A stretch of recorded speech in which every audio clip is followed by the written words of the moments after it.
દીકરા મેકણ, તારા મનની મૂંઝવણ હું જાણું છું. નિરાશ ન થઈશ. આ તારા જ વસ્ત્રો છે.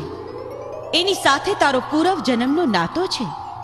આ વસ્ત્રો તારા અંગે શોભે એ માટે ઈશ્વરે જ તેનું જતન કર્યું છે. હે ભગવતી, આપના દર્શનથી હું ધન્ય થયો માં. મારા મનમાં પ્રશ્નોની વણઝાર છે, એ કેમ કરતા શમશે માં? બેટા, આ વસ્ત્રો અંગીકાર કરી મારું સ્મરણ કરજે. દરેક પ્રશ્નોનો હલ મળશે. મારા ભક્ત કાપડી ગાંગા રાજાનો શિષ્ય બની જગતના કલ્યાણાર્થે જીવન હોમી દેજે. ઈશ્વરે તારું સર્જન જ સંત થવા કર્યું છે. લે આ ત્રિશૂળ અને ચુંદડી, જે પ્રત્યેક પળે તારું જતન કરશે. જય હો માં, આપનો જય હો. ઈશ્વરને આધીન રહી ગરીબ ગુરબાઓની સેવા ચાકરીમાં જન્મારો વીતે એવા આશીષ આપો માં. તથાસ્તુ.